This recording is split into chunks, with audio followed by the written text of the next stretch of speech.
Welcome back. I'm Daniel Razvi from Higher Ground Financial Group. I am a tax attorney.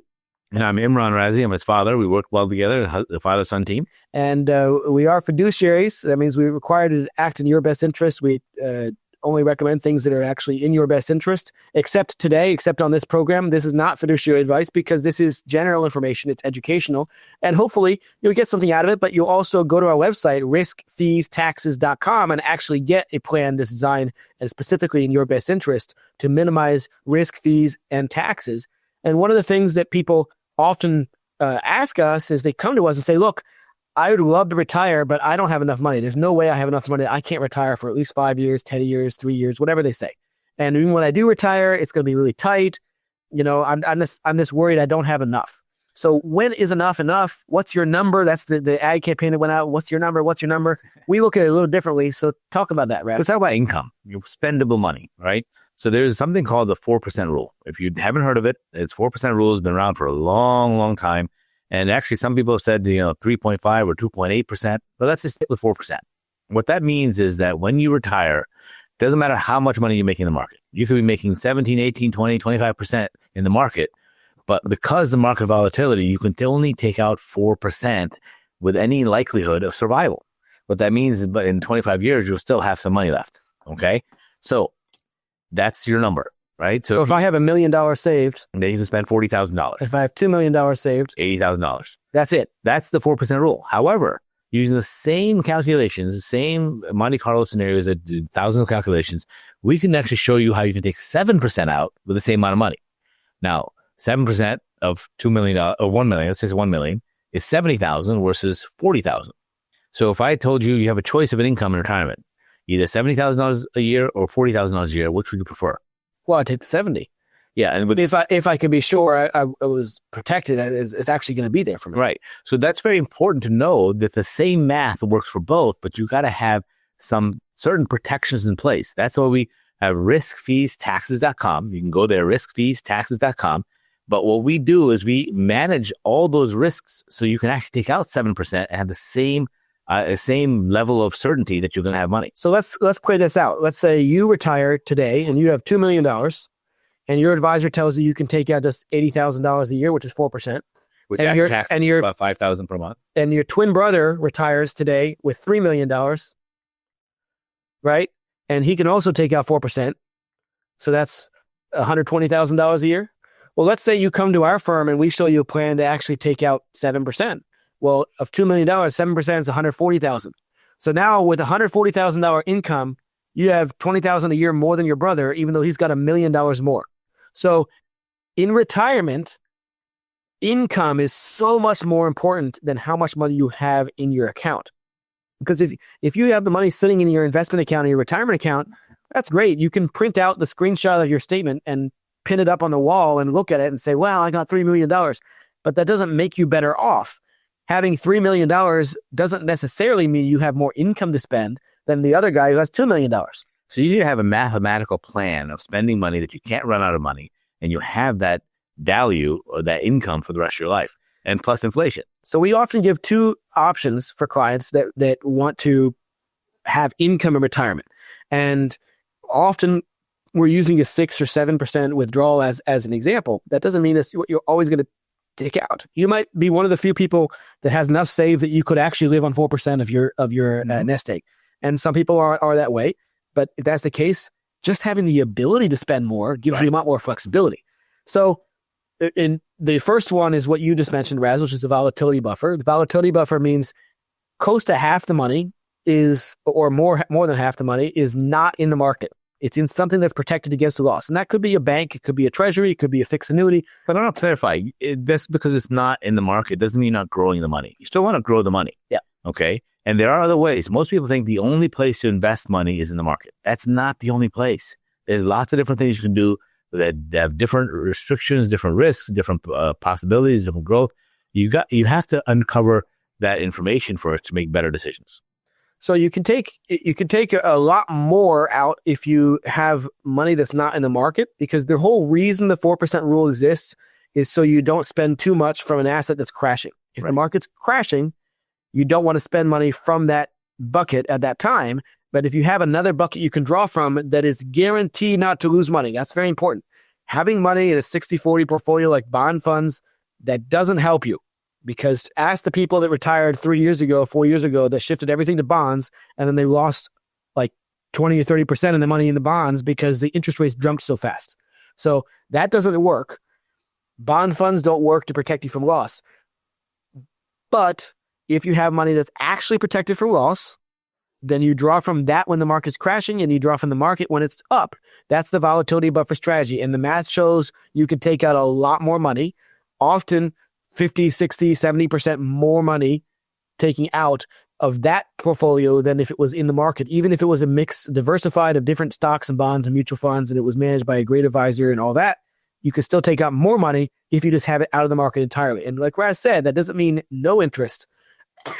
But even if you got no interest, it would still be better than the 4% rule. Yeah. So this is a conversation I had recently with a client. He's like, well, I'm just concerned the account you're going to put it in that's going to protect it from loss, it's just not going to give me enough interest. I want more interest in that. And I said, you're asking the wrong question. The interest is actually irrelevant.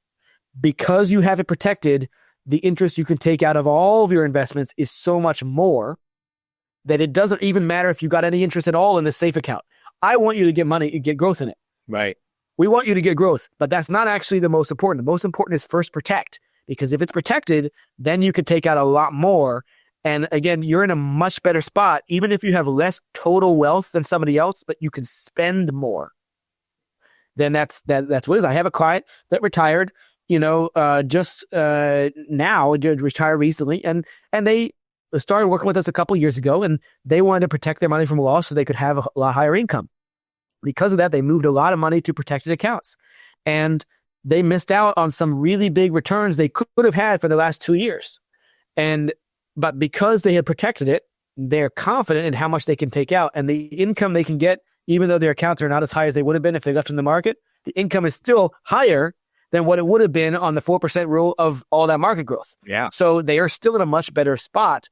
Now, we want it to grow also. That's not a question. But that's the most important thing, is protection so that you can pull out enough income. The other option, and again, you can go to our website, riskfeestaxes.com. The other option, because even that one, some people have a little bit of hesitation. They say, well, I'm still a little worried because I know you're telling me the math works, all these time periods, it would have worked fine. But, maybe the market crashes a lot of years in a row. Maybe interest rates drop a lot. I'm not getting any interest on my safe money and the market's crashing. And I start to deplete my assets and I'm getting a little worried. Is there anything else that can give me 100% certainty? So yeah. What is that? So there's, pensions, right? Pension, you may not have a pension, but pensions do that. Social Security is a pension. It pays you for the rest of your life. And it's very important. Sometimes you make a pension decision, and let's say both you and your spouse are in their late 50s or early 60s, and you take a pension and you say, well, I'm going to take a pension that's going to be lower because in case I die, my spouse will get something. Well, you got to really examine that. What if you guys both live for 30 years? I mean, you're taking a lower pension for 30 years just so you might have a little more at the end. There's a lot of different options there. You got to work the math, work the numbers. So talk to us about how to maximize your pension. And what if you don't have a pension at all? Is there anything you can do? What if I work for a company, I have a big 401k, it's done well, but I don't have a pension option? You can create your own pension. Really? Not by yourself, but you can get insurance company. That's what they do. That's what pensions were always done by insurance companies. An insurance company will guarantee that you will never, ever, ever run out of money. They guarantee income for the rest of your life. In fact, some of them will guarantee not only that you won't run out of money, but also that you can grow with inflation, grow with the market gains, and still have more money. So there's lots of different options. One of the things people come to us and say, well, I bought an annuity 5 years ago, and really it's only down to like 1% or 2%. I'm really frustrated. Well, now is a good time to refinance that annuity. Just like when the rates drop, you want to refinance your mortgage. When the rates go up, right now the market rates are high, the interest rates, you can refinance even if you're going to have a surrender charge, you may be able to refinance your annuity and have a much better return. There's lots of things out there. The problem is most people don't understand how many options you have. They don't know you don't know what you don't know. Yeah. Right? If you don't know about it, how are you going to find out about it? So that's what you talk to the experts, not just retirement planning, but also in tax planning. Because when you meet with us, you don't just meet with an advisor, you meet with a tax attorney that can give you a plan to minimize your taxes. and make sure that you have enough income. The first thing we offer is an analysis, because without an analysis, you don't know what's wrong. You don't know what you have. When we do an analysis, we do a risk, fee, and tax analysis. Again, riskfeestaxes.com. We do a risk analysis, a fee analysis, and a tax analysis. That really identifies all the situations you're in, the good, bad, and the ugly. And you might think that you can't retire for several years, but the analysis might show you actually could retire today. And many times that's the case. And in fact, more often than not, the clients that think that they can't retire anytime soon, they actually could. They just were not aware of all the options that exist to allow them to do that. Yeah. So it's very important to get all that information and figure out whether you can, because most of our clients retire 3 to 5 years earlier than they thought they could, with 60% more income than they thought they could, and saving about $1 million in taxes. All three of those things are very important. And if they're important to you, you should talk to us. If only one is important, you can hold off. You don't have to talk to us. But we want to help fix all three things to give you as much money as possible and also leave as much money as a legacy. Because again, we are tax attorneys and estate attorneys, so we can actually do trust as well. And that brings up another point with legacy planning, because we just mentioned pensions or income annuities. You know, some people do that, and that gives a guarantee that you never run out of money until you die. And the primary reason people don't do that is because they're worried, well, then I won't have anything for my kids. But interest rates are so high that you might be able to guarantee all the income you need with a smaller portion of your assets. Yeah. And if you do that, that means the rest of the money is growing, and you can have it for long-term growth and not touch it. That's going to your kids. But now you have your money separated. So there's a portion that is your paycheck that's guaranteed for life. And then your play check, your play money, that's Tom Hagen's phrase, paychecks and playchecks. All the other money is your play money. If you don't need it, it goes to the kids. But you could also shift it into life insurance, and the life insurance could replace all the pension. There's a lot of different strategies, but talk to us, and we always want to make sure you have as much legacy as possible. We want to maximize all of the opportunities that you have available to you. And one of the things is get rid of your preconceived notions. Okay, this is bad, that's bad, whatever you think. Let's find out, what does it do for you? If it does good things, that doesn't mean it's bad. It's a tool. All these things are tools. So don't come in thinking, well, all these things are bad. No. Is it good for you or is it bad for you? We can help you to determine that. So do the analysis and you really understand what it is that we can do for you. So go to our website, riskfeestaxes.com, to learn more. Again, that's riskfeestaxes.com.